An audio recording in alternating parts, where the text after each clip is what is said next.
Buenos días a todos y a todas. Muchísimas gracias a Federico, al Instituto 25M, por organizar este curso. Gracias a Nacho y a Gloria por todo el trabajo que han dedicado a que esto sea posible. Gracias, por supuesto, a la Universidad Complutense por habernos dado todas las facilidades para intervenir aquí, y unas gracias emocionadas a Jean-Luc Mélenchon. Como os imaginaréis, su agenda no es fácil, y convencerle de venir a Madrid para participar en un curso con nosotros y después vamos a tener esta tarde un meeting, pues es un honor. Jean-Luc es una de nuestras referencias, con la que compartimos además algo muy importante, que es un proyecto para Europa. He organizado mi exposición de hoy en 4 puntos. Como este es un curso que habla sobre acción parlamentaria, quiero hablaros pues precisamente de eso, de los cambios que se han producido en las últimas semanas en las posibilidades, en las implicaciones y el significado de la acción parlamentaria en España. Como decía en el canutazo en la entrada, por primera vez en España hay poder legislativo y por primera vez en España se gobierna desde el Parlamento, lo cual es tremendamente importante. En segundo lugar, quiero hablar de la Unión Europea para entender la crisis de régimen en España. Casi siempre que vengo a estos cursos reflexiono y razono sobre la crisis de régimen. Creo que fue el año pasado cuando hablé de la monarquía y de los límites de la monarquía a la regeneración política en España.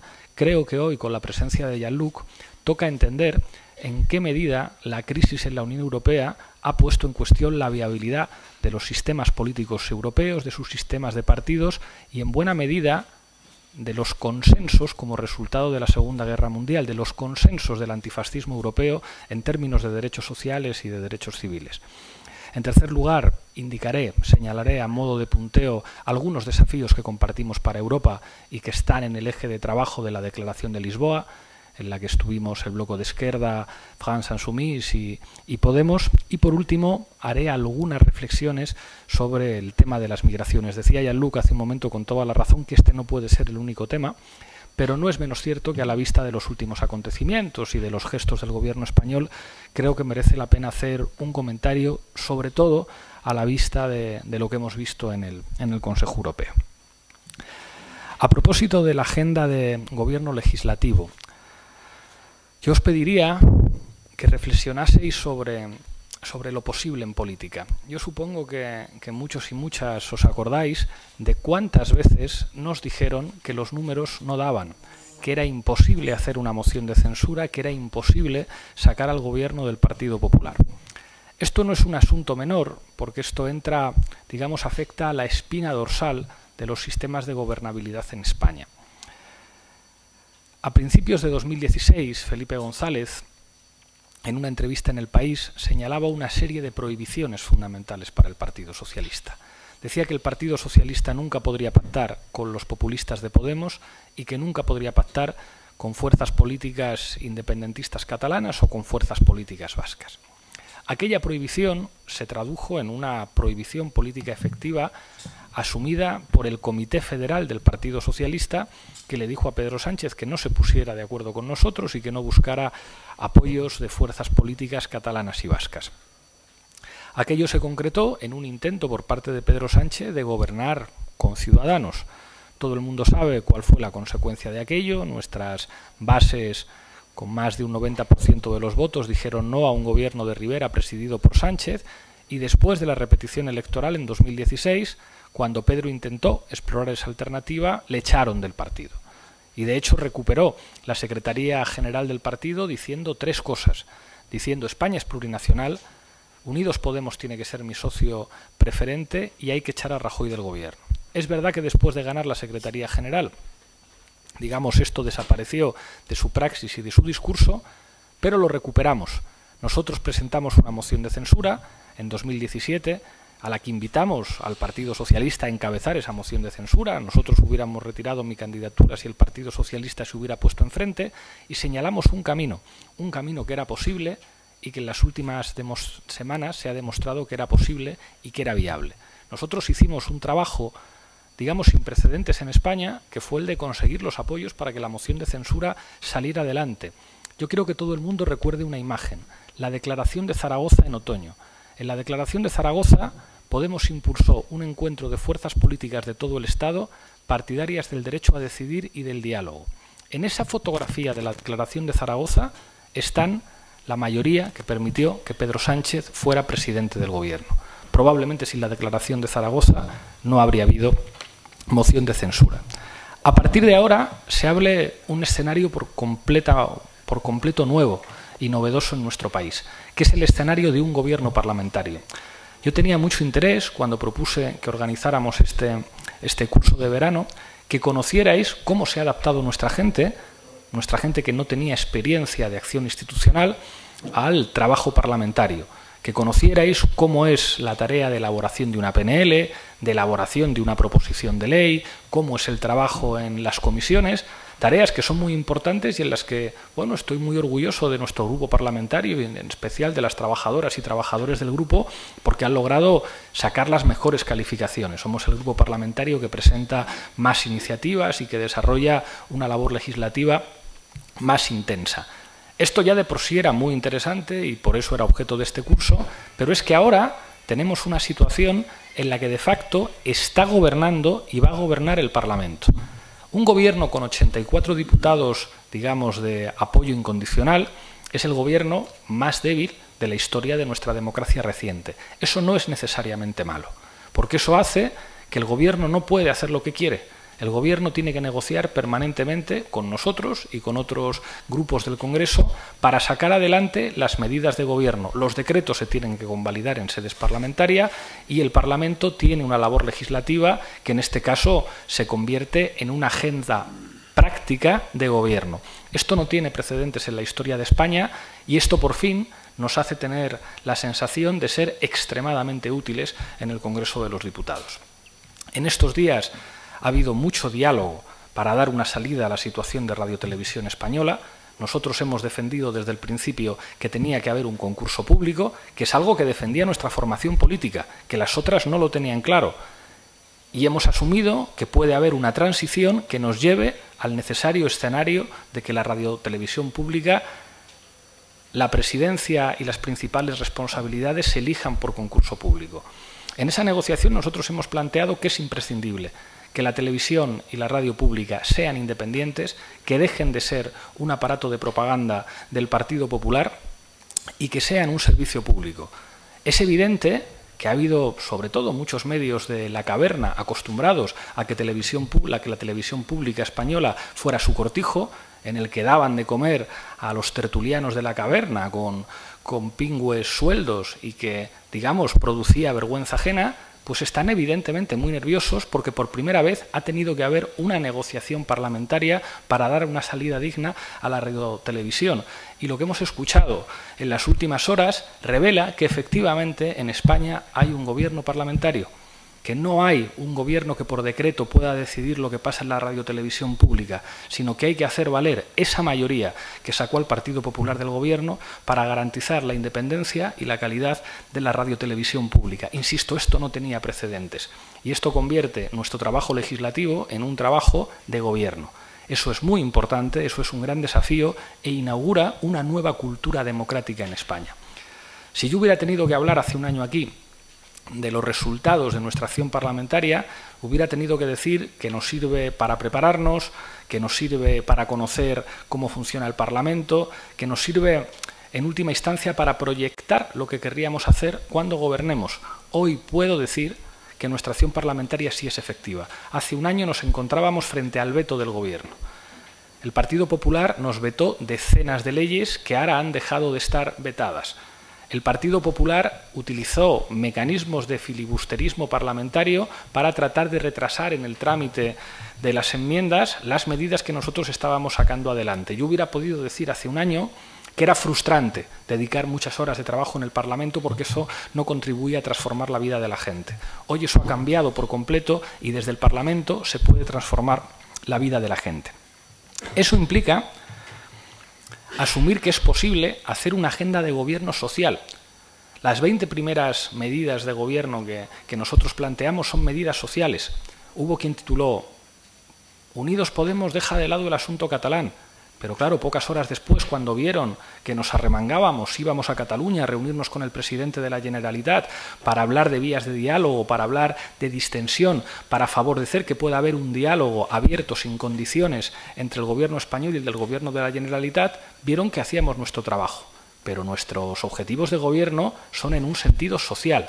Es más, hay algunas leyes sociales, como por ejemplo la Ley de Vivienda catalana, que fueron recurridas al Tribunal Constitucional por el anterior gobierno, y nosotros nos vamos a comprometer con que todas las leyes autonómicas que han ido en la dirección de mejorar la vida de la gente no se puede consentir que sean recurridas por el gobierno al Tribunal Constitucional. Podemos construir una agenda social que ofrezca lo fundamental, que es la seguridad. El principal problema que tienen los españoles y que tienen la mayor parte de los europeos es un problema de seguridad. Y esta es la palabra fundamental que establece el debate con la extrema derecha. ¿Cuál es el problema de la falta de seguridad en España? ¿Eso tiene que ver con las políticas migratorias? ¿Eso tiene que ver con el gasto militar? Falso.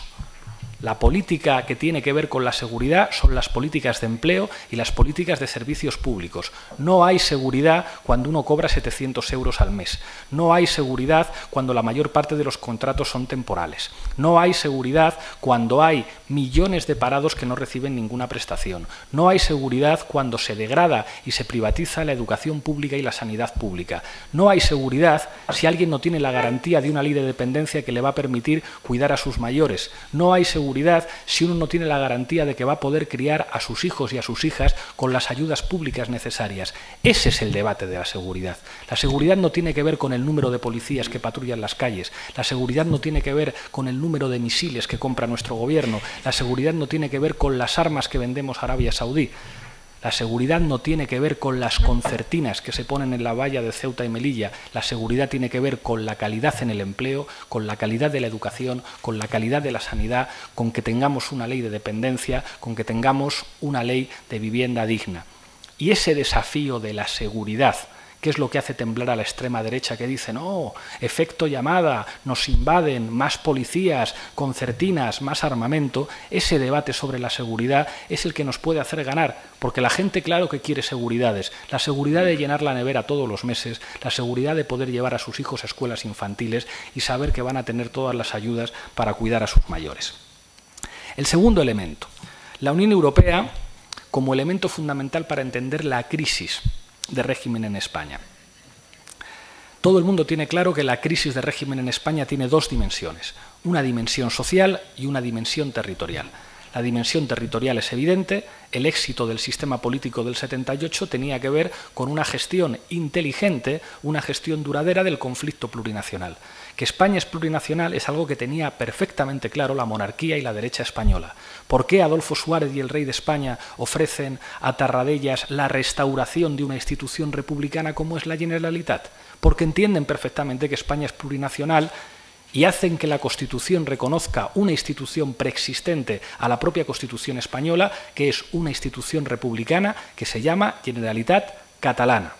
La derecha española ha entendido perfectamente la plurinacionalidad. ¿Cómo se presenta la derecha española a las elecciones en Navarra? Con una confluencia que se llama Unión del Pueblo Navarro, que defiende el derecho foral, que defiende la deferencia jurídica. Esto es una cosa complicada de entender para los que vienen de la tradición jurídica jacobina, pero que en España es consustancial a nuestra historia, y es la diferencia de regímenes jurídicos. El sistema de las autonomías, con el reconocimiento de Cataluña primero como nación, como nacionalidad, del País Vasco, de Galicia, y con Andalucía ganándose el derecho a ser una nacionalidad histórica, lo que se articula después en el Estado de las Autonomías es lo que revela que el éxito del sistema político del 78 tenía que ver con gestionar esa conflictiva realidad territorial española. El segundo elemento del éxito del régimen del 78 es la prosperidad. Es la prosperidad. Al Partido Socialista Obrero Español hay que reconocerle que a partir del año 82, a pesar de la reconversión industrial, a pesar de la transformación del sector servicios en nuestro país, renunciando a tener una potencia industrial propia y asumiendo que nuestra patria se convertía en un país de turismo y de servicios, hay que reconocerle un éxito en el desarrollo de los servicios públicos. Jamás España había conocido un sistema sanitario y un sistema educativo como el que se desarrolla en los años 80. Bueno, esos dos elementos El éxito del régimen del 78 gestionando lo territorial y el éxito del régimen del 78 gestionando lo social tienen que ver con Europa. Europa es una promesa para las fuerzas políticas nacionalistas de Euskadi y de Cataluña de que en el marco de la gran familia europea ellos se sienten a gusto con su encaje autonomista español. Que al fin y al cabo, aquello que decía Ortega y Gasset y que Albert Rivera pretendió corregir a Ortega y Gasset el otro día en sede parlamentaria de que España era un problema y Europa podía ser una solución, formaba parte de esa comodidad de las élites vascas y de las élites catalanas con respecto al proyecto de la Unión Europea. Y en segundo lugar, y lo más importante, Europa era una promesa de prosperidad. ¿Por qué a griegos, a portugueses y a españoles, por qué a los trabajadores griegos, portugueses y españoles les podía parecer bien formar parte de la Unión Europea? ¿Por una suerte de identidad vinculada al cristianismo? ¿Por una suerte de identidad lingüística vinculada a Europa? Por algo tan sencillo como la prosperidad. Porque en Europa había garantía de sueldos decentes, de estado del bienestar y de servicios públicos. Eso es lo que hace de Europa un significante atractivo para los europeos del sur que habían conocido dictaduras y que habían conocido el hambre. Esto es lo que a partir de 2008, con la crisis del neoliberalismo, salta por los aires. Europa ya no es una garantía de bienestar social. Europa ya no es una garantía de prosperidad. ¿Y quiénes son los principales perjudicados en términos políticos de esta situación? La socialdemocracia.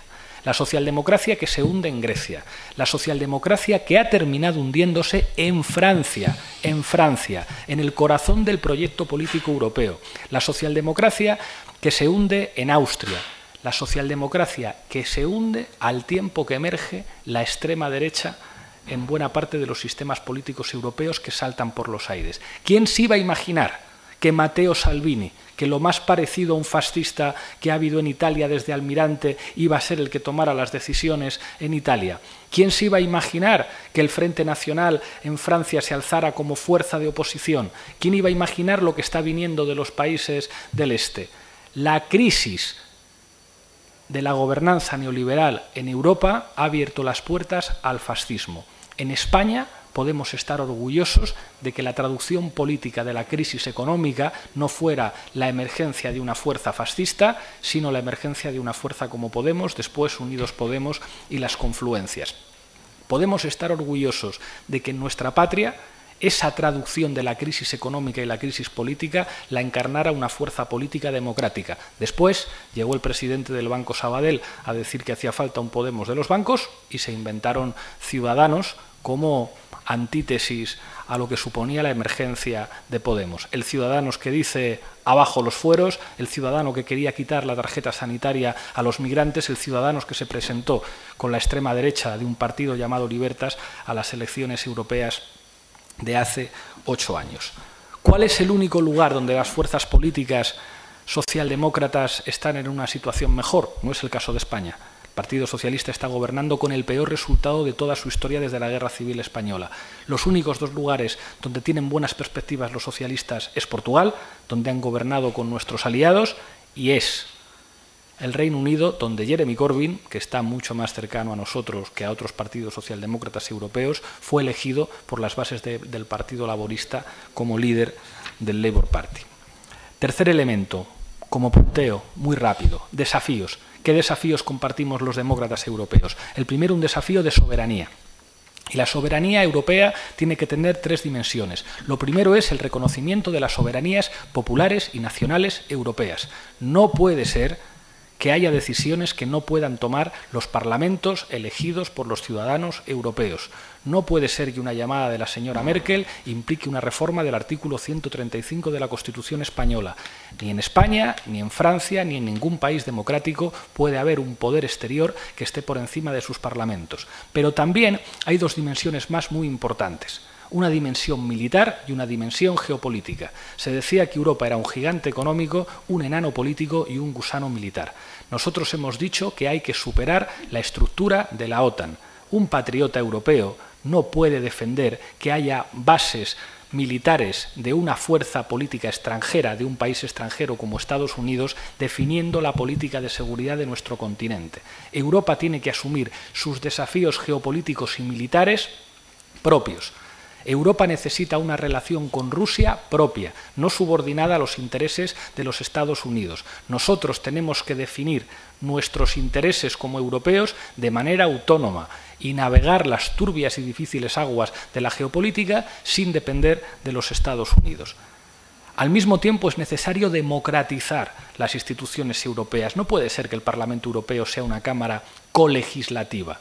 La única cámara en la que los europeos deciden algo votando resulta que es un Parlamento disminuido, es un Parlamento apenas sin competencias. ¿Cómo puede ser que no haya ninguna institución democrática que fiscalice la política monetaria de los europeos? Que el Banco Central Europeo esté decidiendo la política monetaria sin contar con un solo espacio de control, de auditoría de lo que hacen los que dirigen la política monetaria de nuestro continente. Y en tercer lugar, si no hay políticas sociales de cohesión, el proyecto político de Europa no va a ninguna parte. El vector histórico de cohesión política de Europa fue el estado del bienestar. Es verdad que servía también para evitar que los trabajadores quisieran saltar al otro lado del muro y que era un elemento de contención del socialismo realmente existente, pero también era una victoria de los trabajadores europeos cuyas organizaciones sindicales se ganaron que Europa fuera un ejemplo a nivel mundial de éxito de la clase trabajadora. Por último, y con esto termino, en este punto, agenda muy rápida de tareas. Hay que reformar las reglas fiscales del Pacto de Estabilidad. No puede haber más dogmatismo neoliberal a la hora de establecer una caja de Procusto que limite las decisiones soberanas de los parlamentos nacionales. En segundo lugar, si somos europeos, ¿por qué no hacemos un seguro de desempleo a nivel europeo? Y en tercer lugar, como decíamos antes, mecanismos democráticos de decisión. Sobre el asunto de las migraciones, y con esto termino. Es mentira que la extrema derecha y los xenófobos estén diciendo que no quieren inmigrantes. Claro que quieren inmigrantes, los quieren en un sistema de apartheid. ¿Quién recoge el tomate?, decían los trabajadores del ejido. ¿Quién está trabajando en los talleres clandestinos en Italia y en Francia, en los talleres de costura? ¿Quién está trabajando en la agricultura? ¿Quiénes están en las cocinas de muchos restaurantes? Clandestinos. Lo que quiere la extrema derecha es una situación de apartheid, en la que haya seres humanos en Europa que no puedan negociar dignamente sus derechos de trabajo, sus derechos laborales, que no puedan organizarse en sindicatos, que no puedan votar, que no tengan acceso a la sanidad, que no tengan acceso a la educación. Eso es lo que pretende la extrema derecha. No que no vengan inmigrantes, sino que esos migrantes no sean ciudadanos. Eso es lo que le representa Salvini. Salvini sabe que hay muchos trabajos que solamente pueden realizar los migrantes. Lo que no quiere es reconocerle los derechos que corresponden a cualquier ciudadano en Europa. Europa no se puede permitir subcontratar su política de inmigración. La política europea de inmigración durante mucho tiempo dependía de Libia, de un señor que se llamaba Gaddafi, que financiaba las campañas electorales a Nicolás Sarkozy y que regalaba caballitos y jaimas a José María Aznar. Hay una frase de Franklin Roosevelt, hablando del dictador Somoza, que decía: Somoza es un hijo de puta, pero es nuestro hijo de puta. No podemos consentir que Europa asuma que tiene una serie de hijos de puta en nómina que se dirijan a controlar los flujos migratorios que vienen hacia nuestro continente sin pisar suelo europeo. El modelo de las plataformas de desembarco, el modelo australiano, no solamente es ineficaz, es absolutamente inhumano y va contra los valores democráticos. Cuando le propuse a Pedro Sánchez visitar por sorpresa juntos un CIE, le estaba dando la oportunidad de ser el contrapunto mundial de Trump. Mientras Donald Trump es el presidente que pasa a la historia por separar a los niños de sus familiares en la frontera sur con México, el presidente de España podría pasar a la historia por visitar por sorpresa un centro de detención de inmigrantes y decir: en mi patria no. En mi patria centros de acogida sí, pero cárceles para migrantes no. Ojalá haga caso a mi propuesta, porque creo que España puede merecerse y puede ganarse una imagen de prestigio internacional en materia de derechos humanos. Hay que reformar el protocolo de Dublín, hay que establecer vías seguras y legales de migración a Europa y hay que permitir que en los consulados y embajadas de la Unión Europea fuera de nuestro territorio se pueda solicitar legalmente el asilo. Termino con esto. O hacemos eso, o Europa tiene políticas sociales dignas y políticas migratorias dignas, o Europa asume una política de seguridad, entendiendo la seguridad como derechos sociales, o si no, Europa podrá volver a caer en manos del fascismo. Muchas gracias.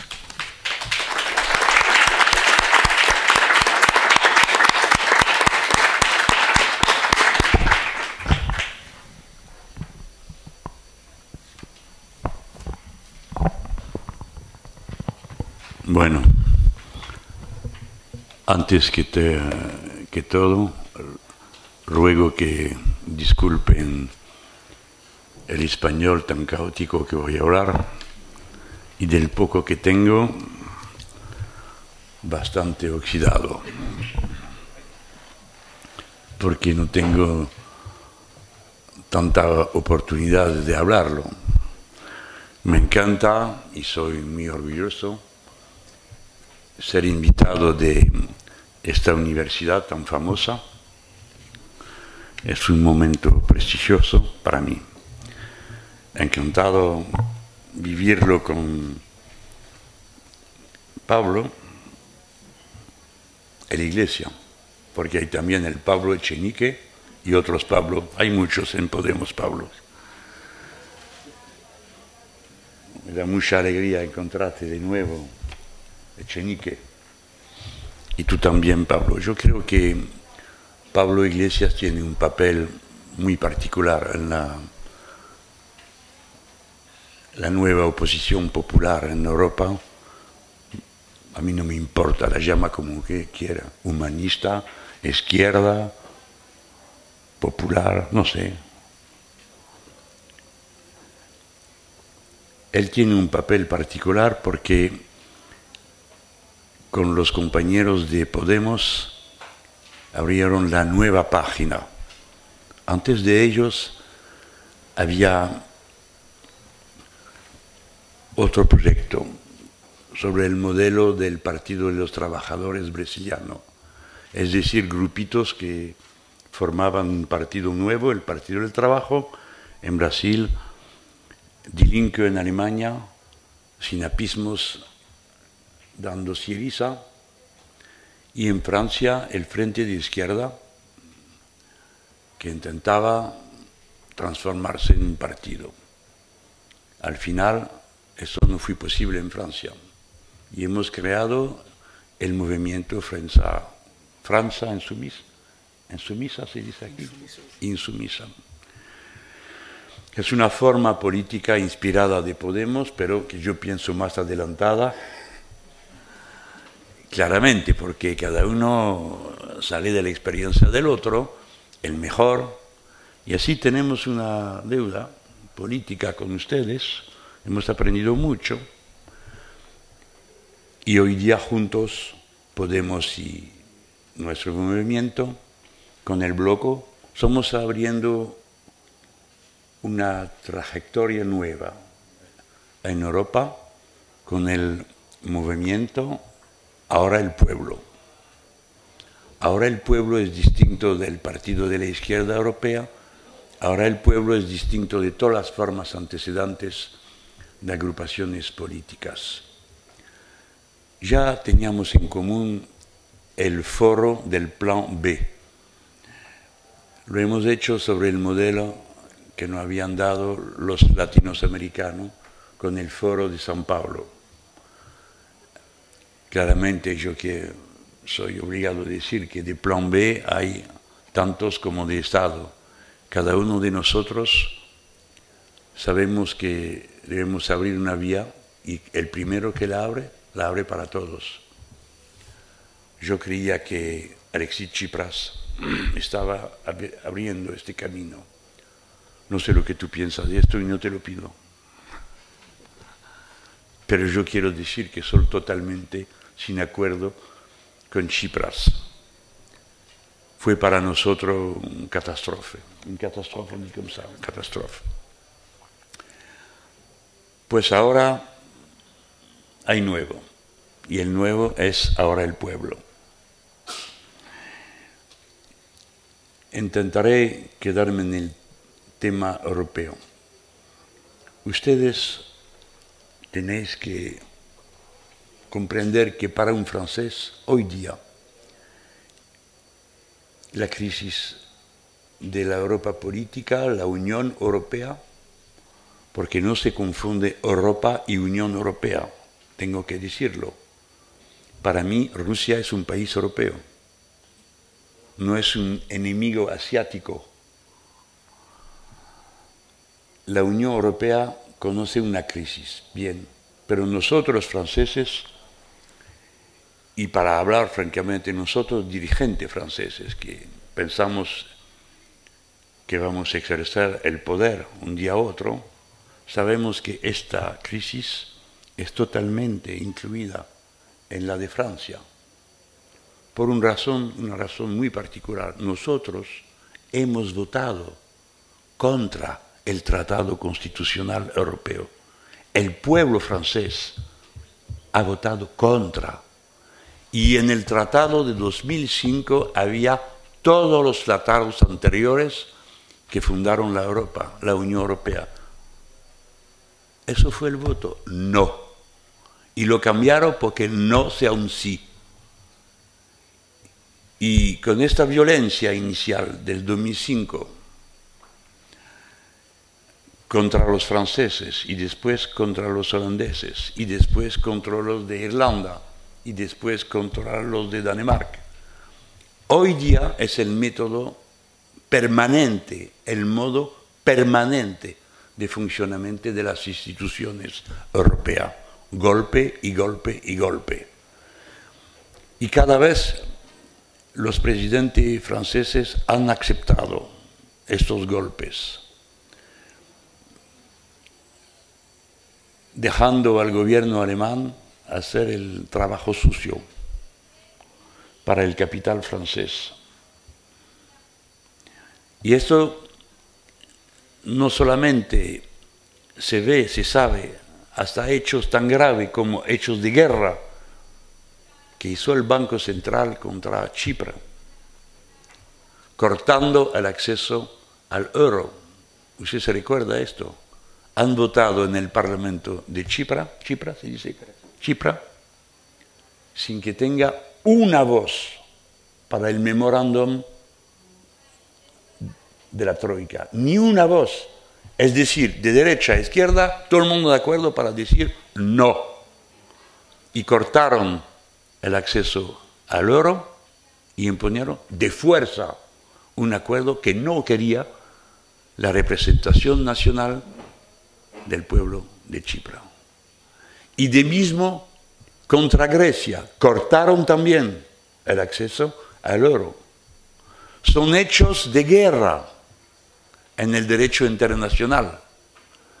Y al final el señor Juncker, que es un hombre muy malo, y como decir, un brigante, on dit brigand en español, ¿cómo dice? Bandido, un bandido. Porque este hombre, primer ministro de Luxemburgo, ha robado a cada uno de nuestros países con sus... Estoy buscando, como se dice, los derechos de aduana. Aranceles. Gracias, aranceles.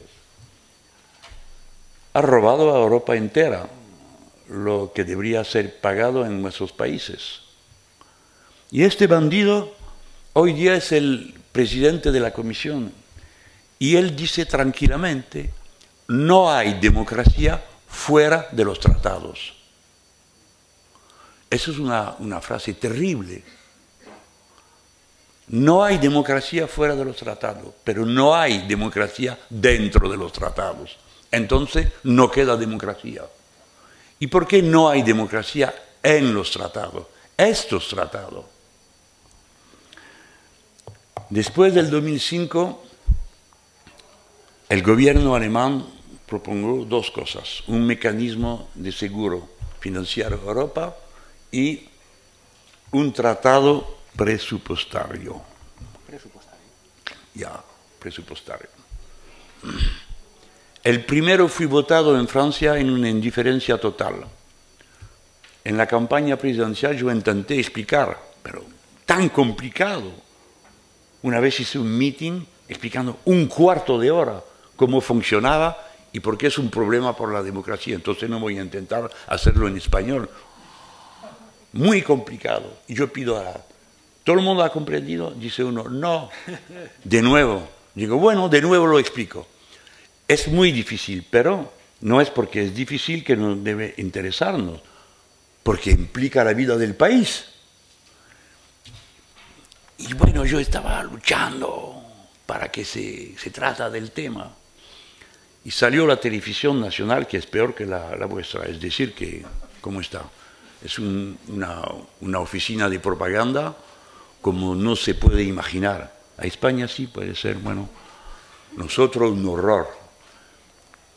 Inventaron un debate fundamental.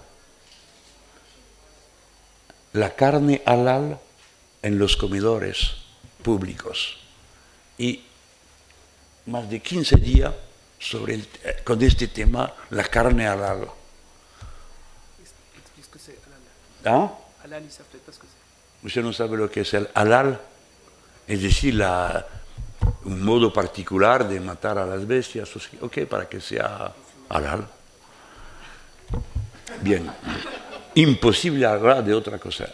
Entonces yo inventé otro debate, es decir, yo quiero hablar de las papas mal cocidas en los comedores de los niños. ¿Por qué tan ridículo? Pero esto nos enseña mucho sobre los métodos que usan los dirigentes, los importantes, los que mandan.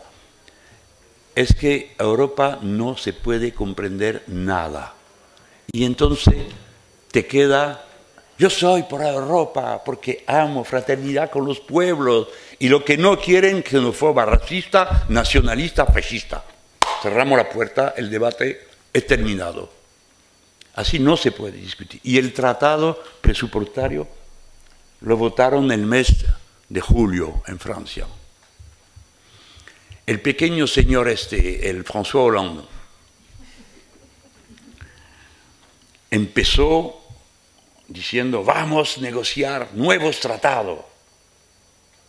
El señorito se fue a Berlín, y a Berlín, boca cerrada, como el vuestro, el Rajoy, mirando a sus zapatos cuando habla la señora, porque ella maneja su país, considerando los intereses de su país, y eso es su papel, ¿no?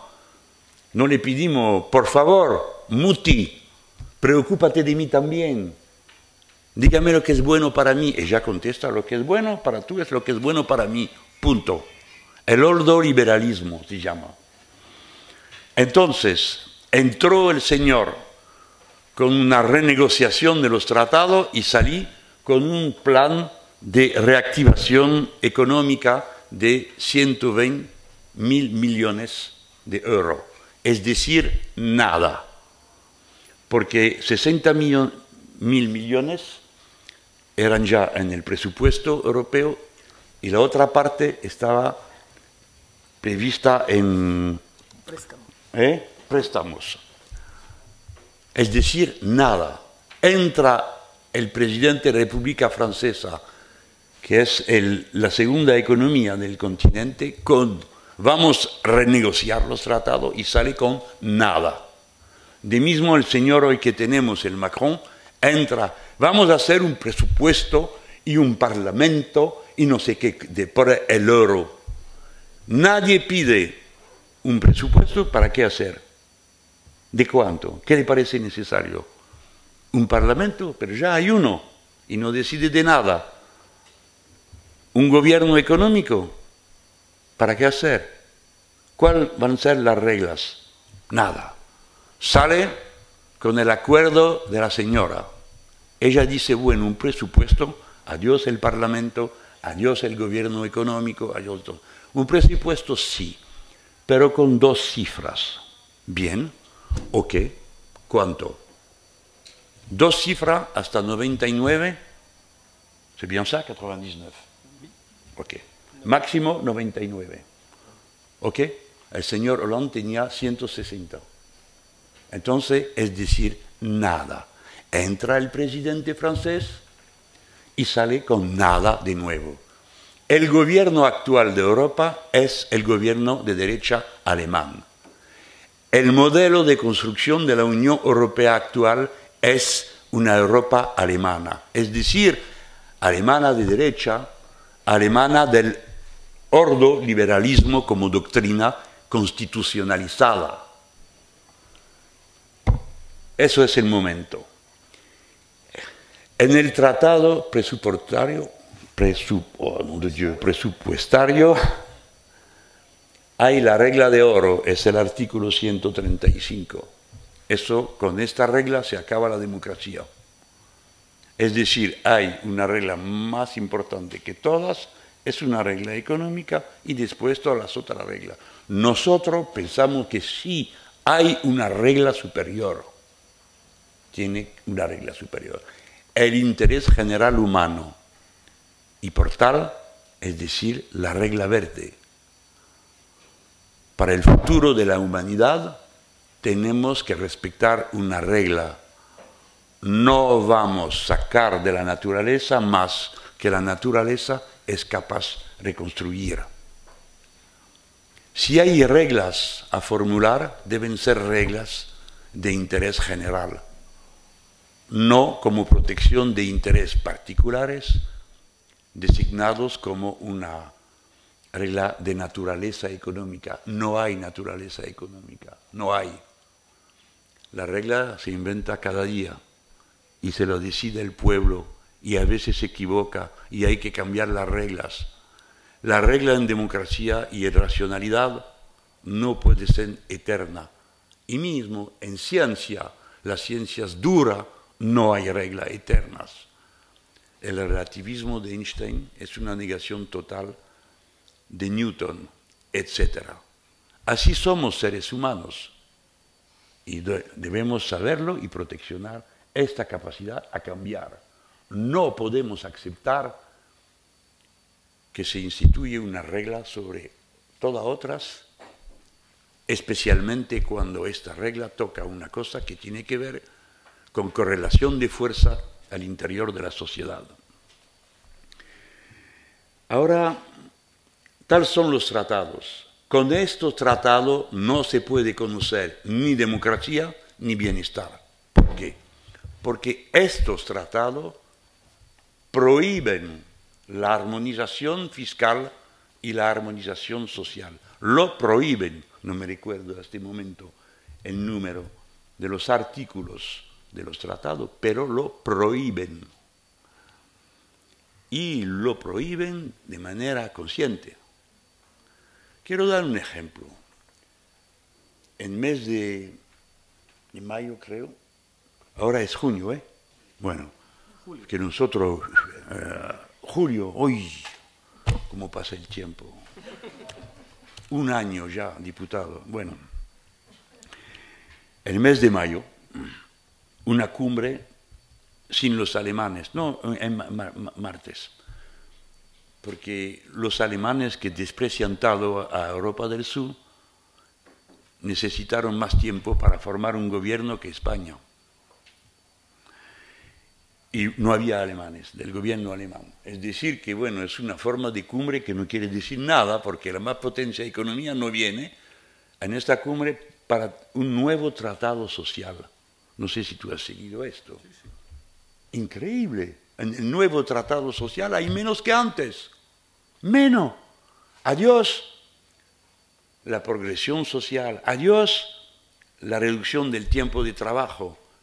Adiós el compartimiento de la riqueza. Todo estaba en la anterior pacto social. No lo hacían, pero al mínimo estaba inscrito como una regla, un futuro.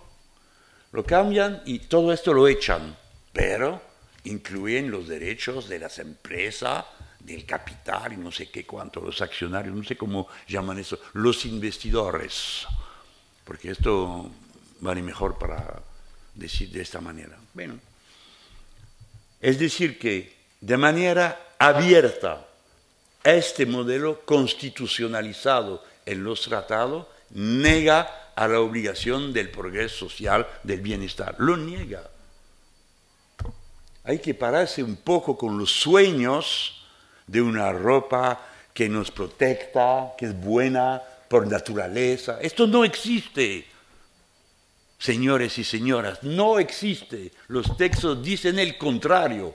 Entonces, si usted quiere tratado presupuestario y bienestar social, hay que imponerlo, es decir, luchar, construir una nueva correlación de fuerza, porque no somos confrontados a una fe particular, somos confrontados a intereses materiales que oponen los que tienen y los que no tienen. Y por una razón muy simple, es que ellos todos creen al libre intercambio, es decir, a la libertad del comercio. Yo no. No creo que sea bueno. Una regla inventada al siglo XVII, que había un supuesto, un día, una suposición, que el que sabe hacer una cosa el otro no sabe. El que tiene fruta el otro no tiene. Bueno, eso no existe hoy día. Los procesos de producción son lo mismo en todos los países. Y el más adelantado es lo que pasa. Entonces, el ventaje comparativo no existe sino en términos sociales. El que paga al menos, sus obreros ha ganado. El que no se preocupa de reconstruir la naturaleza destruida por el acto productivo, este va a pasar. Es decir, que fundamentalmente el productivismo capitalista es fundamentalmente anti-interés general humano, interés general humano. Insisto en el tema del interés general humano porque me parece es nuestra nueva bandera, un nuevo principio de acción, una nueva consigna que antes, en mi juventud, se decía interés general, interés del capital. Pues no, precisamente no, es el contrario. El interés general humano no puede ser el interés del capital hoy día. Bueno, esos hasta ya una semana eran los términos principales del debate. Hoy día algo ha cambiado mucho y va a cambiar todo. Es el, ¿cómo dice G7? El G7. G7. G7. G7, bueno. Antes 8, después 7, ahora 6. Son 6, 7 países que mandan a los 166 otros. Esto no es democrático y no es soportable. La única comunidad internacional que conocemos y reconocemos es la ONU. No es perfecta, pero es la ONU. La tenemos y la hemos sacado de 2 guerras mundiales. No es un capricho, sino un balance de lo que ha vivido la civilización humana en esas 2 guerras. Para nosotros, la ONU supera todo. ¿Es imperfecta? Sí, señores, es imperfecta. Pero la tenemos. Entonces el G7 ya por inicio no nos gusta. Pero se reúnen. Ellos se convocan entre ellos y cuando se reúnen, ¿qué hacen? Se dividen, pero de una manera increíble. El gobierno Trump, en francés Trump, pero bueno, Trump no lo da bien. Entonces, a mí sí me gusta mucho porque es un chiste. Tú haces un discurso y dice el señor Trump, y la gente dice, ¿de quién está hablando? Trump, eso toca un poco americano. Trump. El Trump está reclamando el derecho por América reconstruir su base productiva, porque ella es destruida. Cuando se examina el total de la riqueza de los Estados Unidos, hay que saber que el 80% es de servicios, financiero, banquero y otros. La producción real se hace en los talleres de China y hoy día China es pasando adelante. Y con los rusos tienen un acuerdo para pagarse entre ellos no en dólares, que es una moneda de papel, que no tiene ningún valor, sino la que ustedes eréis de acuerdo para reconocerle. Es decir, que no vale ni el papel, ni lo que está escrito encima, ni l'encre, como la tinta que hay. Es un peligro de primera altura para los Estados Unidos. Entonces, saben que en el tiempo largo no pueden vencer, porque China pasa primera. Y el 20% de los intercambios reales en el mundo pasan por Rusia y China y los otros países. que sean lo que llamamos los BRICS, no sé cómo se dice en español, Brasil, BRICS también, bueno, muy bien. Y este organismo nuevo que se llama Organización de Cooperación y Seguridad de Asia en Shanghái, ¿no? ¿Shanghái? ¿Sí, Shanghái? Sí. Hoy día emerge. Entonces, el valor del dólar en este momento depende de los 60.000, pas 60.000, 600.000, 600.000 hombres de tropas que tienen los Estados Unidos en el mundo, las 500 bases que tienen, las Fuerzas Armadas que garantizan el valor del dólar. Pero es que no puede, es por un tiempo. Ellos saben que son declinando y tienen que reconstruir una base productiva. Entonces, han decidido aranceles nuevos. Eso es una confrontación clásica entre capitalismo, los capitalismos de nuestra época. Y por esto sacan con pretexto la declaración de Trudeau. Pero eso no cuenta. Lo que cuenta es que el señor Trump no quiere firmar un texto en el cual se dice nosotros somos para el libre intercambio, nosotros vamos a rebajar los aranceles. Eso no va a firmarlo nunca. Y rompe los acuerdos, sale su firma. Y la primera cosa que hace es designar a los alemanes, diciendo ahora los nuevos aranceles van a ser sobre los coches. Y la economía alemana es por casi 20% coches. Si sería banana, bueno, se llamará una república bananera, pero esos son coches, entonces una república, no sé, cochera. Y como ustedes todos lo saben, el coche, bueno, está viviendo sus últimos años con la energía carbonada, entonces ya esto va a acabarse. Hay una amenaza sobre el comercio fundamental de Alemania. Vuelvo a Europa. Europa funciona con los tratados como un mercado abierto. Si hay que cerrarlo como nosotros lo pedimos, es decir, yo soy por un proteccionismo solidario, es decir, no a la competición, sí a la cooperación. Yo sé lo que produce mi país y lo que no es capaz de producir. Entonces podemos intercambiar, cooperar. Y la regla sea, yo vigilo a mis intereses, a los intereses de mi pueblo, y tú a los de tu pueblo. Y vamos a entendernos porque los dos buscamos la misma cosa. Pero si yo llego y te digo, bueno, vamos a inventar una regla que da el privilegio al que no tiene colita. Señor, tú has perdido. Es así. La competición en todo, su resultado es guerra, confrontación, destrucción, malestar social, destrucción de la naturaleza. Por eso el modelo de libre comercio es fundamentalmente malo. Pues que es una regla del siglo XVII. Hoy día tenemos que organizar la cooperación económica y no la confrontación. Entonces, esto va a cambiar por Europa, para la Europa. Pero otra cosa ha cambiado. Antes, los gobiernos alemanes y la economía alemana, que es la más potente hoy día en Europa, con los métodos que han usado los gobiernos. Muy malos métodos, pero es la primera.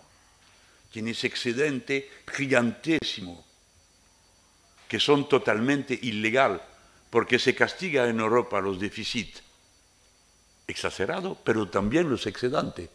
Pero nadie ha oído una vez, solamente que han pedido a los alemanes, por favor, señores y señoras, un poco para Europa, ¿no? No lo hacen.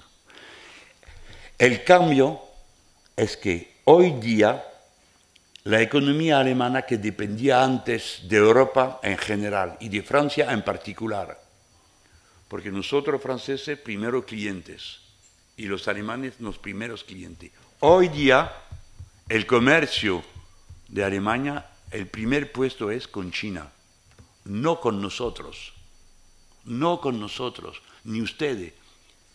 Nosotros, países del sur, que nos desprecian tanto.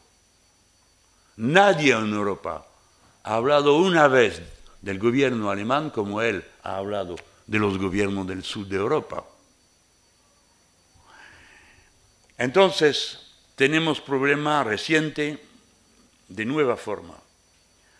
Es decir, que hoy día el gobierno alemán tiene más interés a separarse del sur que nosotros a romper el marco europeo. Yo sé que es una idea nueva, que puede los parecer extraña, pero la historia se desarrolla en un plan largo de tiempo. Hay raíces profundas en el comportamiento de un pueblo encerrado en la mitad de Europa de siempre, de siempre. Naturalmente, debemos corregir esto, pero lo que está pasando, ustedes tienen que saber que en Alemania han tenido un debate con el señor director de gabinete del señor Schäuble, cuando estaba ministro de la Economía, diciendo, en Europa hay dos zonas y necesitamos 2 euros, uno para el norte, otro para el sur. El euro del norte nosotros lo conocemos, se llama el Mark. Entonces, no hay que soñar, hay que examinar el real, lo que está pasando, lo que podemos proponer a unos y otros. Es por esto que nosotros Podemos, Francia Insumisa, Bloco, los otros, hoy día somos 6. Actuamos para un cambio de los tratados.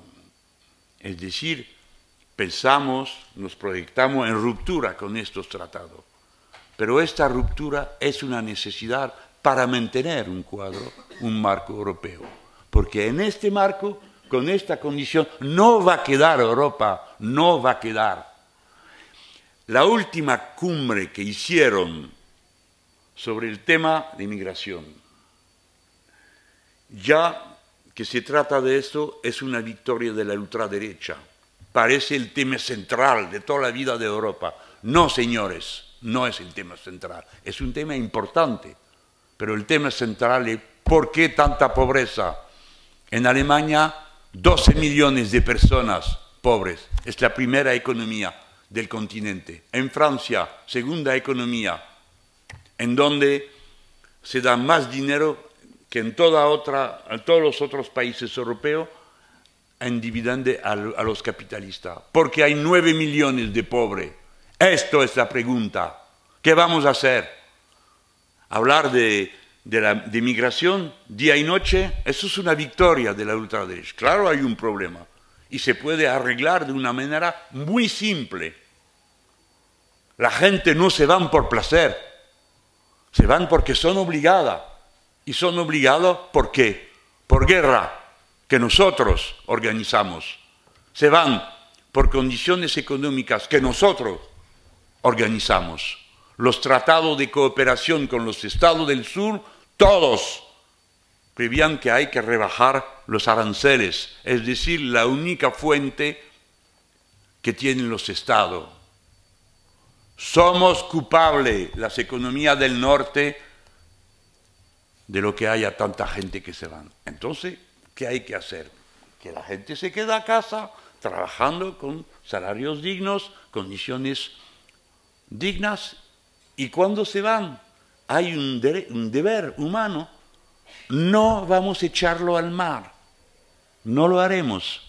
Eso se puede entender muy simplemente. ¿Y qué decir más, por favor? ¿Qué voy a decir más? Que la gente se queda a casa y cuando sale, que lo tratamos de manera humana. ¿Y qué más? ¿Y por qué cada día tenemos que dar prueba que no estamos de acuerdo con una inflación que no existe? Este año es el nivel el más bajo que hemos conocido en los 4 o 5 años pasados. Y El máximo de la gente que venían de Siria. Por favor, ¿quién hace guerra? Ellos y nosotros también. Bien, creo que soy comprendido. Tenemos ahora problema en forma nueva.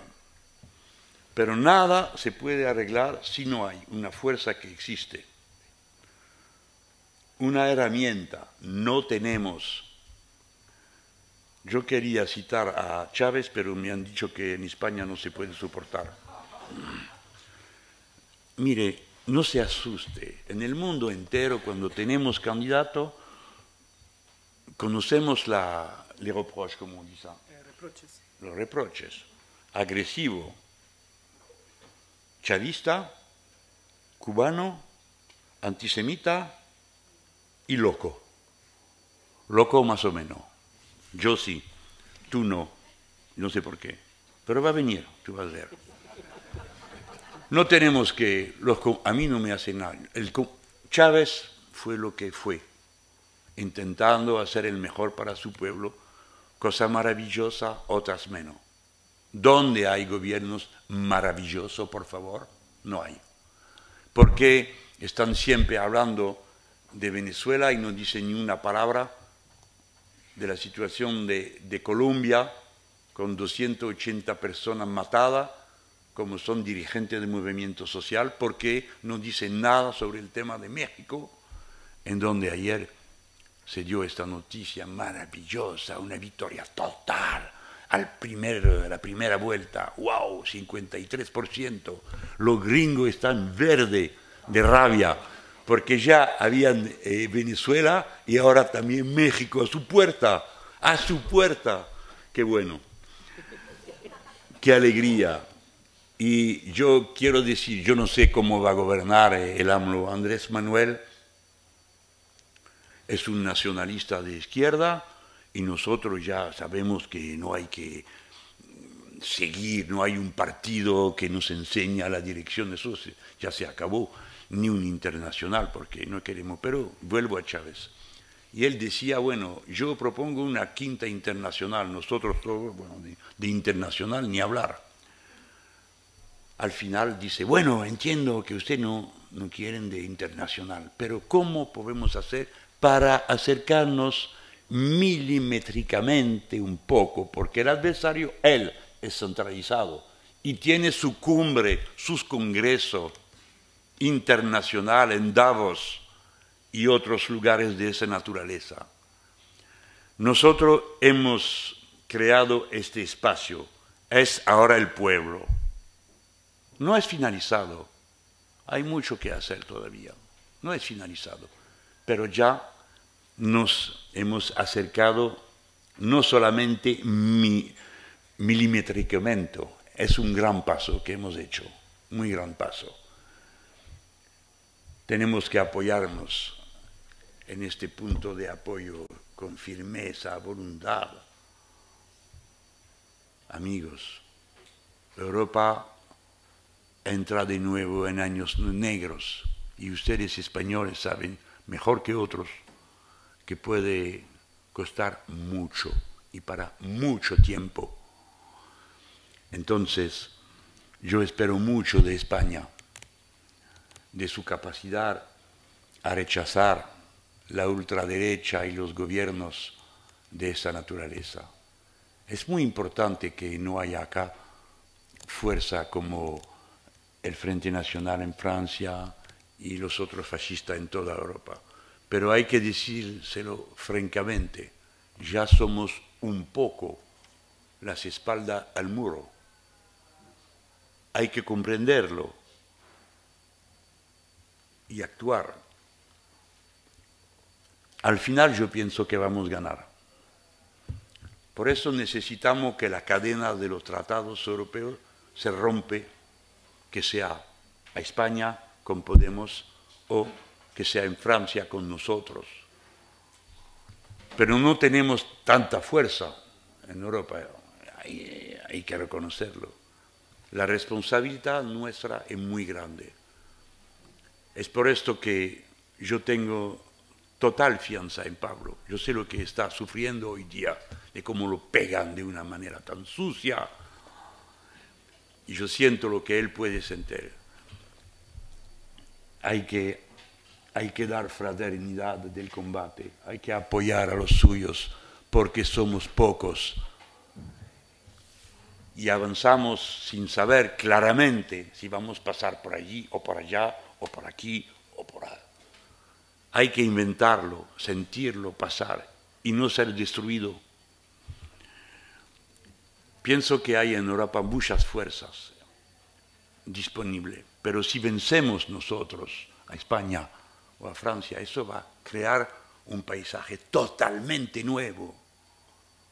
En cada país se va a reconstruir fuerza. Mire que no queda nada en Italia, nada.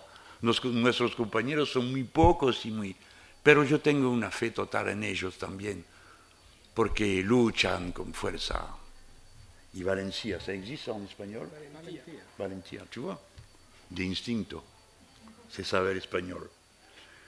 Y por terminar, ya sé que el mundo va a cambiar rápidamente con esta nueva dona, con el Trump y los otros.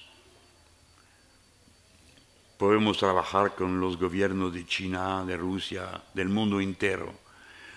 Un día me dice un señor, un pensador francés, tenemos que sacar las lecciones de nuestra historia europea.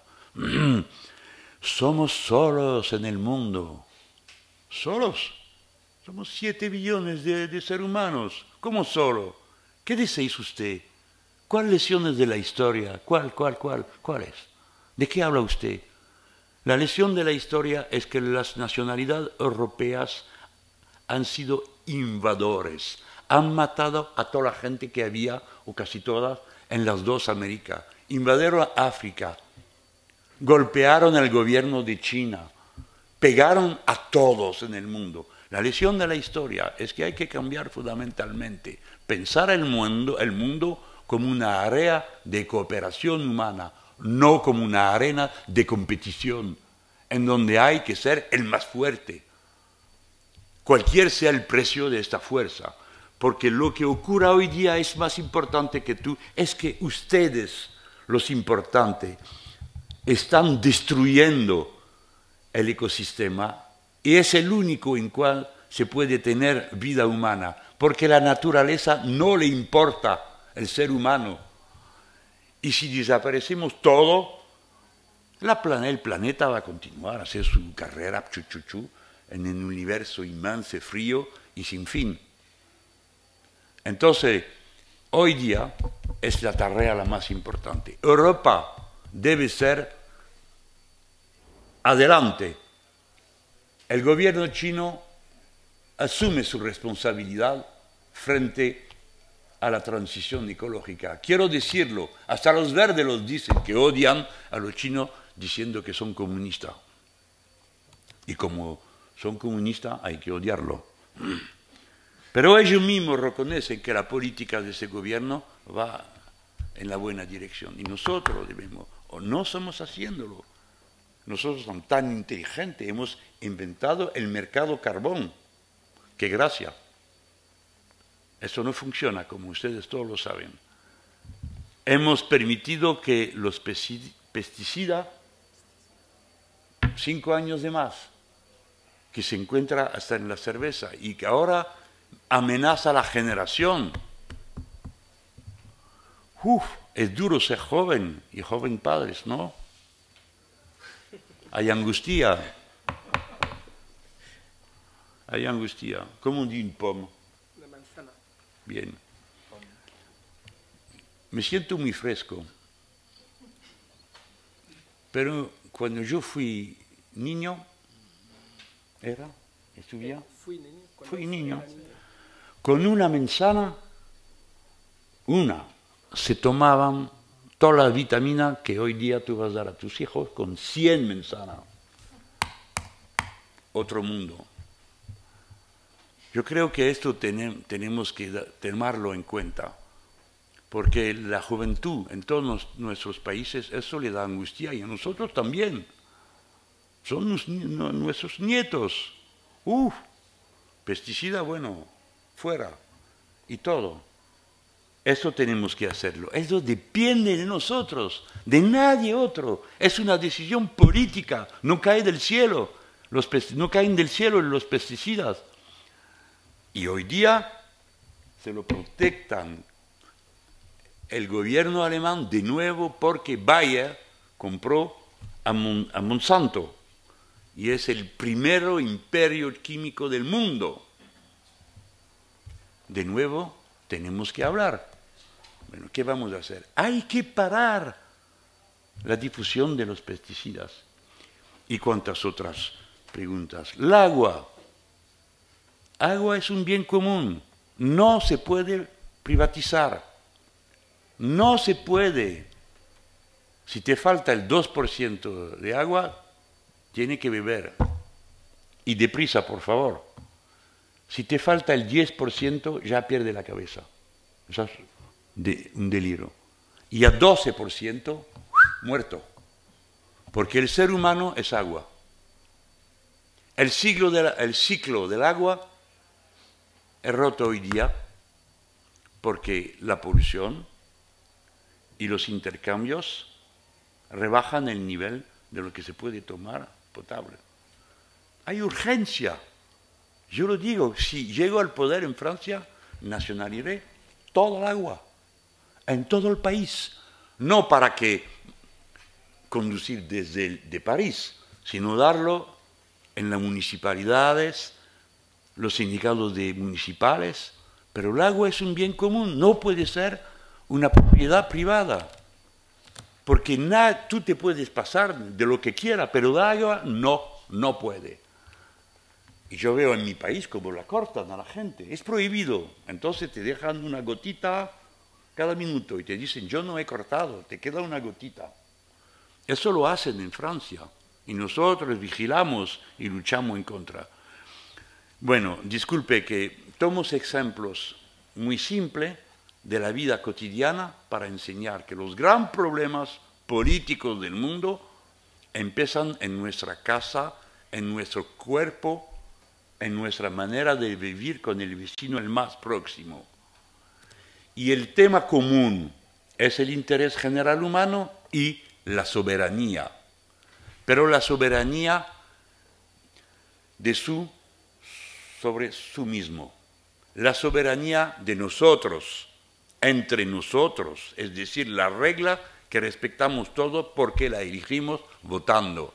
Y después, la soberanía de un pueblo se puede negociar, se puede delegar a un pueblo más grande, en cual una persona, un voto.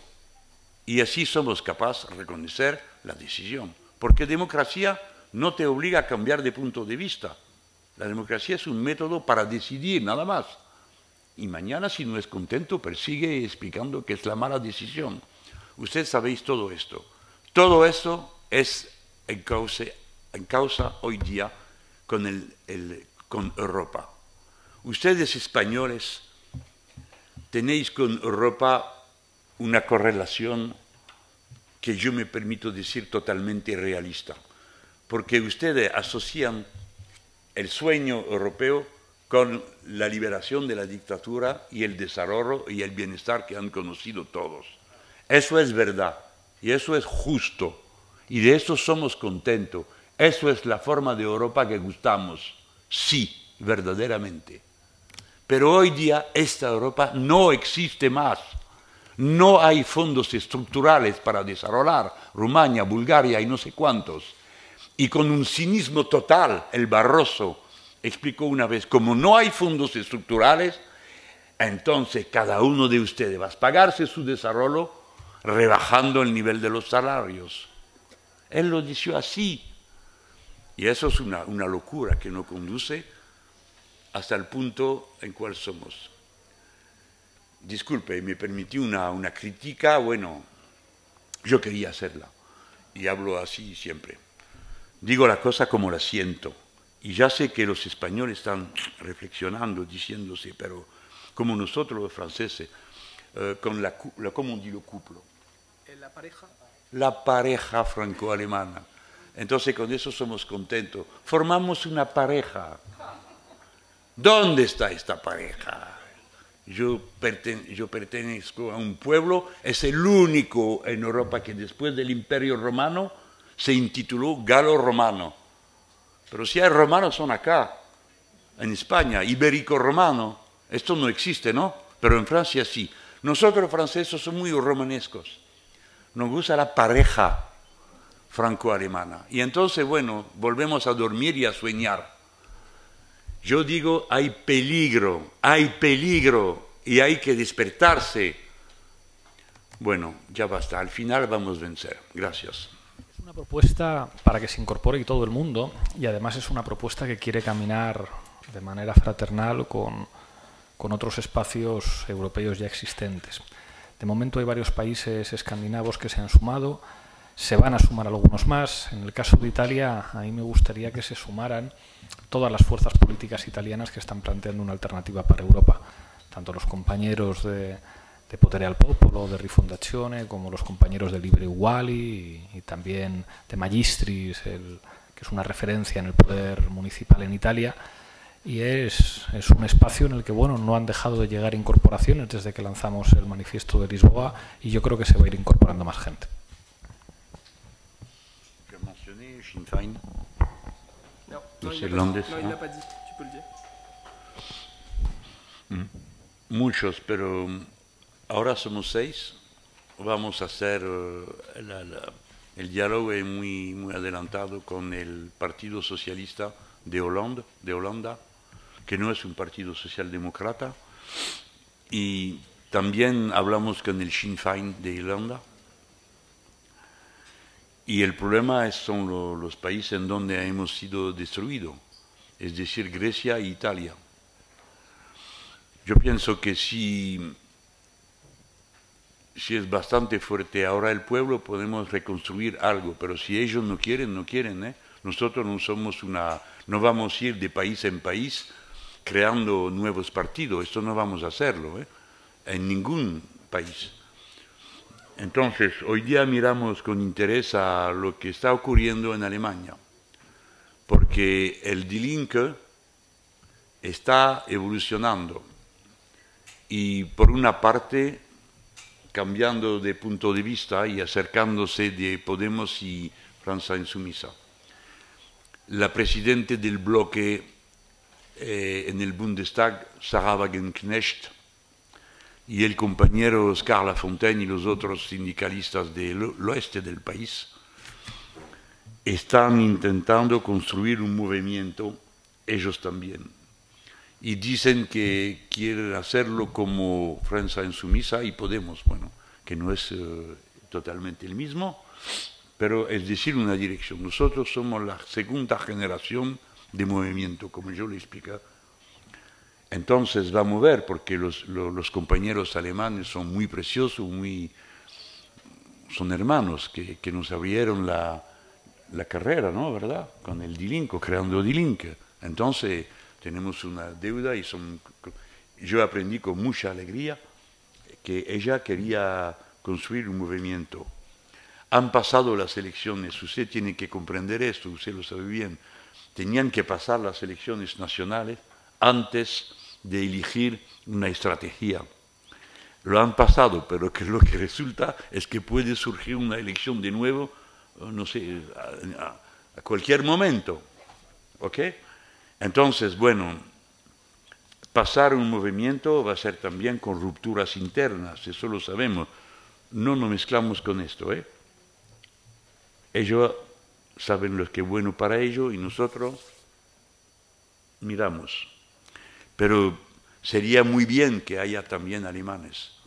Sería muy bien y muy importante. Entonces hay que tener fianza. En los países del este, del ex-este, somos muy adelantados con el partido de izquierda de Eslovenia, manejado por un grupo de compañeros muy joven y muy interesante. Y así, la Eslovenia es casi garantizada. Bueno, yo creo que va a venir también. Hay otros. Bueno, yo tengo un poco de tiempo para ayudar porque no tengo elección en mi país sino la de Europa, que va a ser muy importante. Vosotros, yo siento que no es tan importante porque tenéis 2 otras elecciones y todo eso se mezcla en el pensamiento público. Entonces, bueno, suerte. ¿Ah? Nosotros vamos a trabajar duro porque nos pegan muchísimo duro hoy día. No sé lo que van a inventar los próximos meses. Ya, yo me digo, ya me han hecho todo. ¿Qué van a inventar? ¿Tú lo sabes? No. Que soy germanofobo. Bueno, vamos a ver. Yo creo que hay una parte también de los alemanes que son germanófobos, es decir, anti-Merkel. Bueno, va a ser muy duro, amigos, y contra una lluvia. Muchísimas gracias por las preguntas, son de un nivel impresionante. La primera pregunta plantea uno de los grandes problemas. ¿Puede un país solo cambiar toda la dinámica de la Unión Europea? Antes Jean-Luc planteaba el problema de Grecia. Yo, quizá por venir de un país que no es Francia, soy más comprensivo. Ahora estamos viendo un contraste. Al gobierno griego le pusieron una bota en el cuello desde el principio. Los mismos que toleran a Salvini y que toleran a la extrema derecha en Europa son los mismos que asfixiaron al gobierno griego y que demostraron que un gobierno con el griego, sin aliados en otros países, pues puede terminar convirtiéndose en un protectorado. Y esto es lo que hemos vivido, y hemos vivido una situación de correlación de fuerzas que los griegos calculaban. Yo tuve muchas conversaciones con Alexis Tsipras en las que él me manifestaba lo importante que sería que nosotros entráramos al gobierno en España, porque eso de alguna manera podría modificar un poco la correlación de fuerzas a nivel europeo. Eso va a ser un problema con el que se va a enfrentar cualquiera, pero lo bueno de tener a Jean-Luc aquí es que Francia no es Grecia, ni siquiera es España. Cuando estuvimos hace un año antes de las elecciones, y era una posibilidad que Jean-Luc pasara a la segunda vuelta con Marine Le Pen y que pudiera ganar, si Jean-Luc Mélenchon es presidente de la República Francesa, la correlación de fuerzas a nivel europeo ha cambiado mucho. Eso no quiere decir que pueda caminar solo, pero sería el segundo estado de más peso en toda la Unión Europea, después de Alemania, y a partir de ahí es más fácil construir aliados. Pero creo que es evidente que hace falta, y por eso estamos planteando el movimiento ahora del pueblo a partir de la Declaración de Lisboa, porque somos conscientes de que solamente con estrategias concertadas entre gobiernos y entre movimientos sociales y fuerzas políticas de Europa se puede cambiar la dinámica de la Unión. La cuestión de ampliar, como preguntaba el compañero de Brasil, ahora el pueblo, bueno, más allá de los nombres de las identidades, ahora el pueblo es una iniciativa europea, pero nosotros vamos a trabajar siempre con nuestros aliados en América Latina y en todo el mundo. Y estoy pensando en los vínculos con Bernie Sanders en Estados Unidos, estoy pensando con los vínculos en nuestros aliados latinoamericanos, pero también en el resto del mundo, y se van a seguir construyendo espacios de diálogo y espacios de encuentro. Nosotros estamos muy orgullosos de ser una fuerza política en España, con muchos amigos en el exterior, muy preocupados siempre de las relaciones internacionales y muy preocupados de construir alianzas y vínculos. Con respecto a las elecciones en México, bueno, vamos a ver qué hace el Partido Socialista, pero los primeros que hemos felicitado a Andrés Manuel López Obrador somos nosotros. La segunda pregunta era excelente, el problema de las contradicciones de gestionar poder. Yo creo que los gobiernos de Lula y de Dilma hicieron algunas cosas buenas, pero quizá otras no tantos. Y de hecho seguramente lo que vemos en el golpe tiene que ver con que las oligarquías no hacen prisioneros. Ese mismo Partido de los Trabajadores que fue capaz de decir vamos a redistribuir en Brasil sin afectar a los intereses de las oligarquías, vamos a encarnar lo que Vargas Llosa definió como la izquierda vegetariana, la izquierda carnívora es Chávez y Evo Morales, y Rafael Correa, la izquierda vegetariana era Brasil. Bueno, cuando las oligarquías se pusieron serias y vieron que realmente Dilma y Lula eran un peligro para sus intereses, pues no tuvieron ningún problema en organizar golpes de Estado y una situación de excepcionalidad que deja fuera de la carrera electoral o pretende dejar fuera de la carrera electoral a quien todas las encuestas dicen que ganaría las elecciones en Brasil, que esto es muy fuerte, Las encuestas dicen que Lula arrasaría, y los aparatos trabajan para que Lula no se pueda presentar.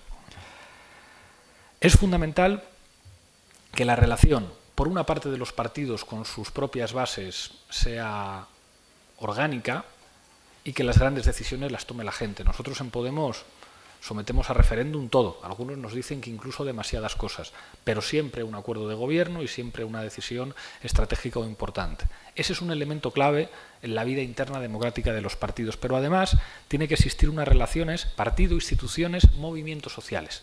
Y aquí yo creo que nunca puede haber una relación ni de dependencia ni de tutela. Los movimientos sociales deben ser autónomos, independientes y siempre tendrán una relación conflictiva, contradictoria con el gobierno, aunque sea un gobierno progresista. Quien piense que los movimientos sociales tienen que ser correa de transmisión o defensores en la calle de los gobiernos no entiende las propias dinámicas de los movimientos sociales. La relación tiene que ser compleja, problematizada. A veces los movimientos estarán con el gobierno y a veces habrá contradicciones porque no es el mismo tipo de responsabilidad estar asumiendo la gestión de Estado que, digamos, asumir la militancia y la praxis en el movimiento social. Planteaba la compañera paraguaya, la conversación global es absolutamente imprescindible con todos los países, los más grandes y los más pequeños. Yo solo he estado en Paraguay una vez, fue en el momento en el que ganaba las elecciones Fernando Lugo, que abrió un periodo de esperanza muy interesante en este país que después se malogró y se frustró. Y pude ver el horror de unas estructuras oligárquicas dominadas por el Partido Colorado que habían hecho muchísimo daño al Paraguay y que era muy difícil revertir esas relaciones de poder. Es fundamental que ese diálogo se mantenga y es fundamental que no perdamos uno de los principios fundamentales que asumieron siempre las organizaciones de la clase trabajadora, el internacionalismo. Nosotros somos fuerzas políticas que apostamos por el internacionalismo, por la solidaridad y por construir espacios de cooperación y de camaradería que tienen que ser espacios globales y por eso, como decía antes, para nosotros es crucial el trabajo en las relaciones internacionales. Gracias. Como siempre, somos mucho de acuerdo.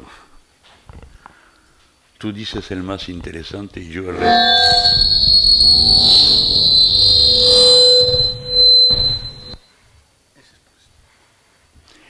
Bien, primero el tema de la soberanía.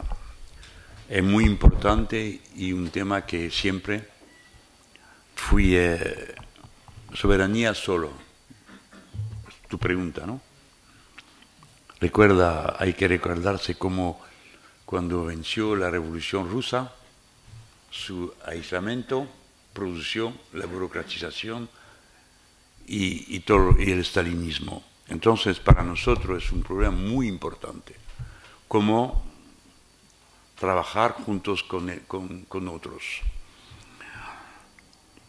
Pero yo no soy de acuerdo para decir mañana veremos, porque hoy día no podemos. No. Y lo digo francamente, no soy de acuerdo porque Tsipras tenía otra cosa que hacer. Si él había dicho, bueno, señores y señoras, yo me gustaría mucho pagar, porque amo pagar mis deudas, pero no puedo. Entonces, adiós, écheme. ¡Qué barbaridad! En este momento, con el mecanismo de seguro europeo, echar a Tsipras costaba 45.000 millones de euros a Francia y 65.000 millones de euros a Alemania. Yo os digo que si él había salido de la cumbre,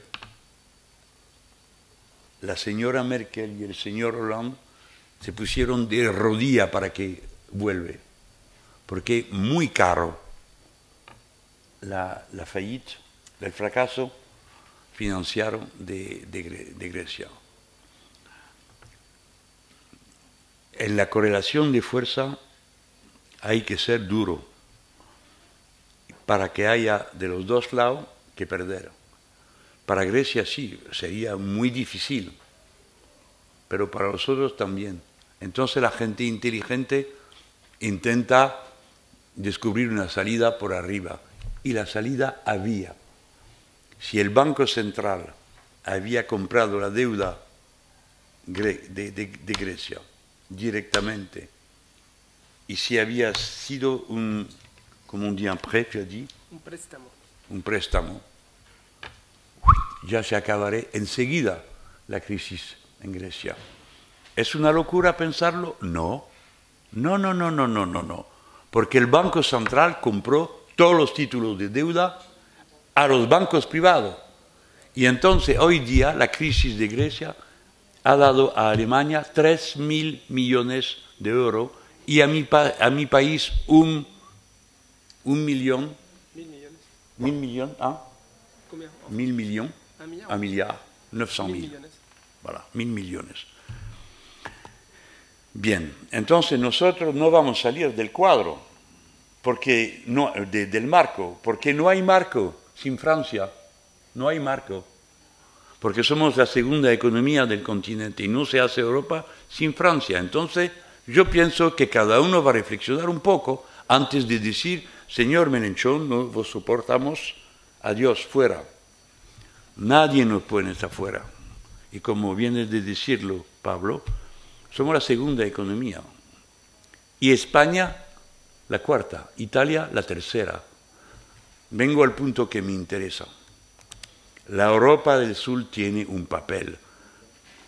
Y debemos cambiar bastante nuestras geopolíticas geográficas, porque no tenemos tanto a ver con Estonia, Lituania, Letonia, que con los de Marruecos, de Tunisia y de Algeria, porque vivimos con ellos.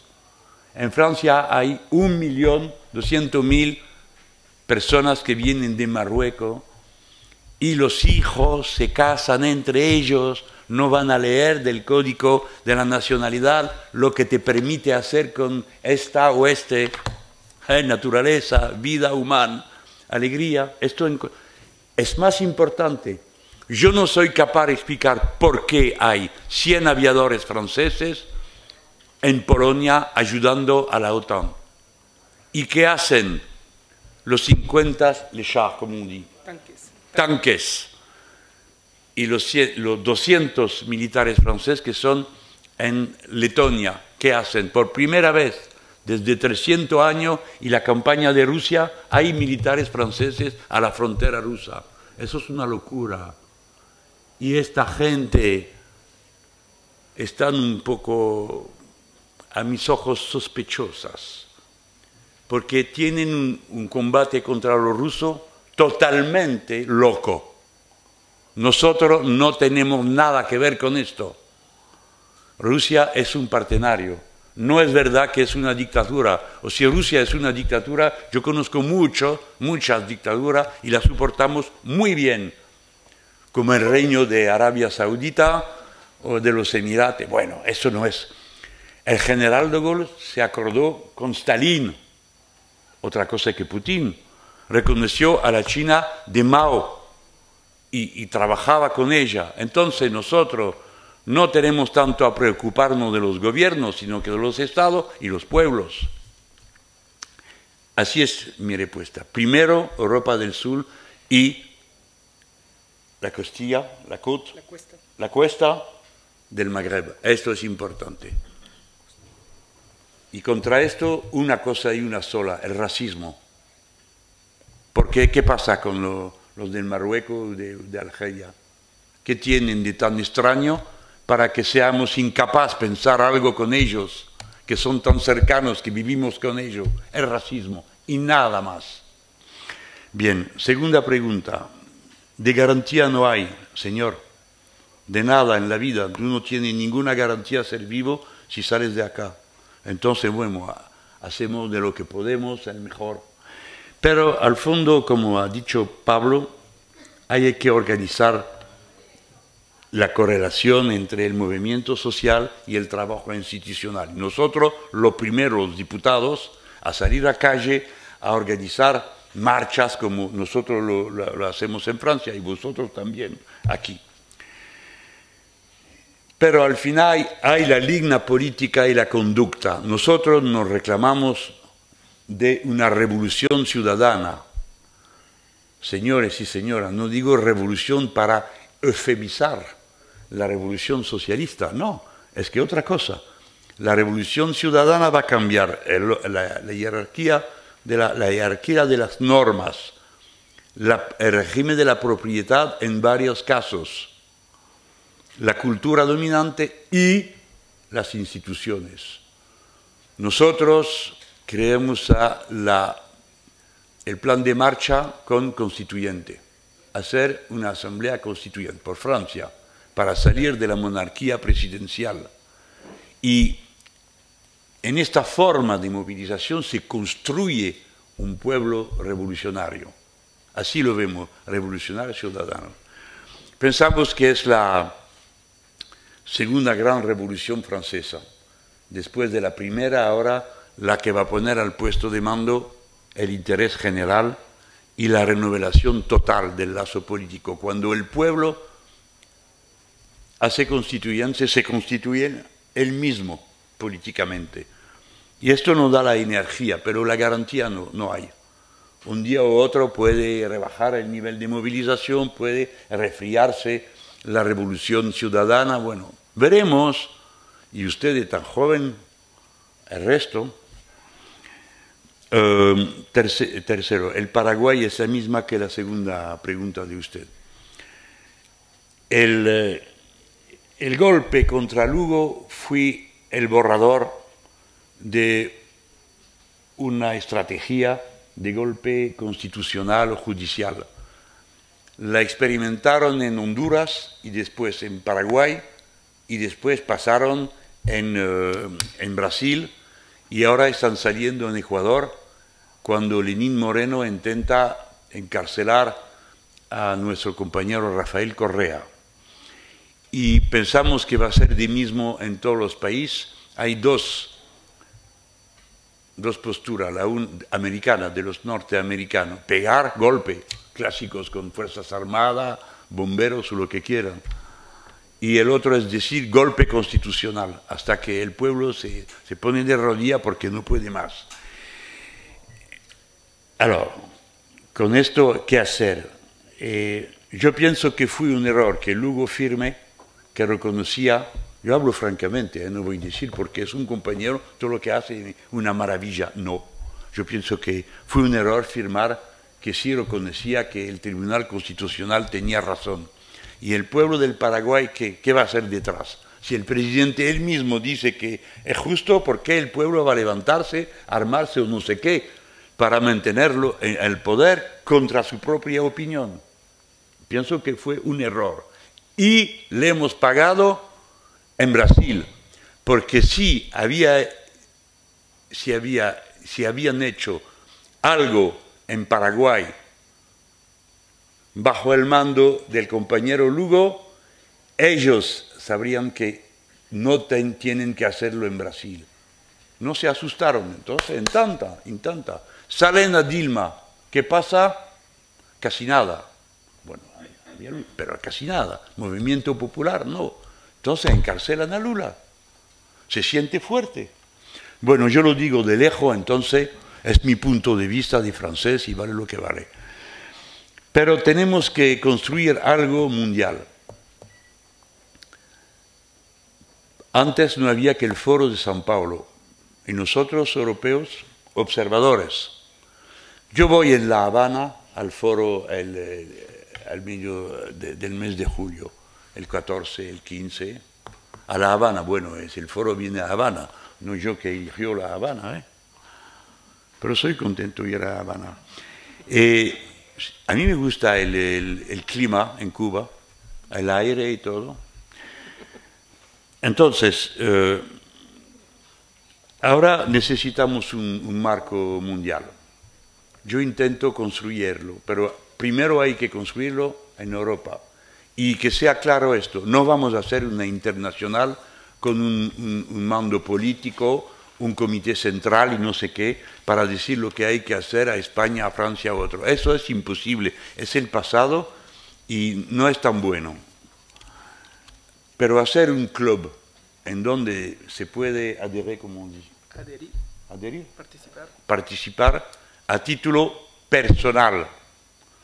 Porque yo, no sé, yo quiero ser con Pablo, pero yo no soy de acuerdo para decir antes que todo que soy de acuerdo con todo lo que va a hacer Podemos. Eso no es verdad. Y tampoco él con France Insoumise. Pero ser en el mismo lugar para discutir, intercambiar, comprender lo que está haciendo, lo que estoy haciendo, eso es muy importante.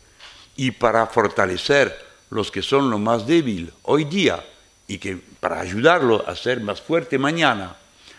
Este club yo intenté una vez hacerlo con el compañero Ricardo Patiño de Ecuador, pero ellos se encerraron en las luchas internas del Ecuador y bueno, no ocurrió nada. Pero hoy día, con Ahora el Pueblo, pienso que somos capaces de adelantarnos. Voy al mes de octubre a encontrar a Bernie Sanders. Yo quiero ver cómo está pasando. La victoria en Nueva York de esta compañera es muy importante. No sé si hay un término en español para decir lo que no somos, designamos por el término dégagisme. Dégagisme es fuera, tú fuera, no sé cómo se dice en español, Fulcan. Fuera de aquí el fuerismo. El forismo no sé cómo se puede traducir. Outsider. No, Nosotros... Te echan a todos, que se vayan todos, que se vayan todos. Lo llamamos en francés dégagisme, porque usaron de este término los de Tunisia para echar toda la clase política. El compañero AMLO, cuando entraba a discutir con nosotros, dice, tú no te hablo, corrupto, tú a la cárcel. Es decir, que él se daba toda la fuerza del pueblo para echar a todos, que se vayan todos. Y es lo que vemos en todos los países. Es el que se vayan todos es una etapa en el proceso revolucionario ciudadano. Y aquí yo pienso que el éxito de Podemos es una forma de que se vayan todos. Entonces, para nosotros en Francia es muy difícil, porque ¿cómo ser institucionalizado? Ir a elecciones en donde los compañeros buscan alianza, yo no, pero ellos sí, buscan alianzas y decir en el mismo tiempo que se vayan todos. Entonces la gente dice, ¿y usted también? Bueno, y yo digo, sí, yo también, si quiere usted me voy. Pero antes Constitución, antes victoria, antes, etcétera, etcétera. Es de esta manera que yo te contesto, ¿cómo vamos a hacer? La revolución ciudadana es un proceso en cual el que se vayan todos es al inicio y permanece con la constituyente y permanece con una forma nueva de gobernar y nosotros en Francia no somos capaces de gobernar si el pueblo no se compromete. No somos capaces porque es una construcción vertical la monarquía presidencial. Y entonces cuando ocurrió que yo podría ser electo, hemos tenido cumbres para saber qué hacer. Y fue un momento estupendo porque me decía la gente, tenemos 500 puestos que están a la firma del presidente. Y bueno, tratamos de cómo vamos a hacer esto. Y después yo digo, ¿qué estamos haciendo? Vamos a echar a 500 de ellos para poner 500 de nosotros, que no lo tenemos. Entonces no, bueno, no te asustes, ¿eh? Yo veo así el gobierno, corto todo, hasta el nivel de capitán, general, coronel, teniente, fuera. Lo siguiente, bueno, eso es una imagen, por favor. Es decir, que en la sociedad hay la fuerza renovar. Hay la fuerza, no hay que tener duda. Y ya veo aquí el embajador de Francia, que es un hombre estupendo, no es de mi lado, pero es un hombre estupendo. Cuando se le dice, bueno, pero señor, si yo soy presidente, eso no vamos a hacer más. Y me dice, bueno, nosotros obedecemos. Y lo haremos del mejor. Eso es tener un Estado. Somos interesados a tener un Estado, pero el Estado no es neutral. Nunca lo fue. Bien, se va la señora, yo también.